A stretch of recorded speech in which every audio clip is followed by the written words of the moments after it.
si elle s'est fait connaître en tant que comédienne, Laetitia Milo est aussi une écrivaine chevronnée. L'ex-star de Plus belle la vie s'apprête d'ailleurs à sortir un troisième roman le 12 mai prochain.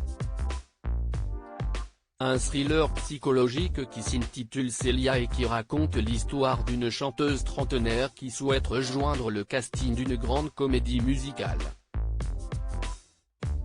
Malheureusement tout ne se passera pas comme prévu pour la jeune artiste, en parallèle, elle est harcelée par un fan obsessionnel.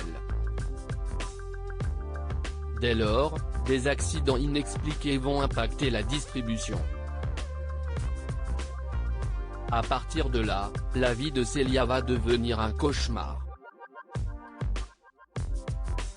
Manipulation, obsession, suspens et machination sont mélangés, résume la maman de Niana, dans les colonnes de Téléstar en kiosque le 10 mai prochain.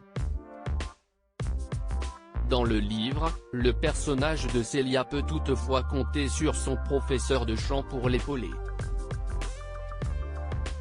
Un mentor, que Laetitia Milo aurait bien aimé avoir la chance de croiser dans sa vie, peu de professeurs ont cru en moi. Ça aurait été mon rêve d'être poussé par un enseignant mais ça a été plutôt le contraire, nous a-t-elle confié avant de se mettre à pleurer. Ce n'est pas un super souvenir. J'ai envie de dire à ceux qui se lancent dans leur passion d'aller au bout. Suivez vos rêves. Tout est possible. Un beau message d'espoir qui ne manquera pas d'énerver et motiver plus d'un. La scolarité chaotique de Laetitia Milo. En 2014, la femme de Badri s'était déjà épanchée sur sa scolarité chaotique alors qu'elle était invitée dans l'émission de Frédéric Lopez. La parenthèse inattendue.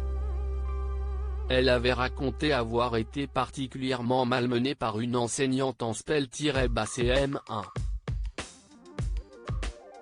Des confidences qu'elle avait par la suite commentées auprès de nos confrères de Télévision Magazine. J'ai raconté comment j'avais été perturbé au spell-CM1 par une institutrice qui avait dit à mes parents qu'il fallait que je redouble. Mes notes étaient moyennes mais pas catastrophiques et je me suis retrouvé dans une classe spécialisée dans une école de Limoges où je ne me sentais pas bien. Les élèves étaient un peu dingues, racontaient des histoires et moi aussi du coup, j'inventais des trucs improbables pour me fondre dans la masse.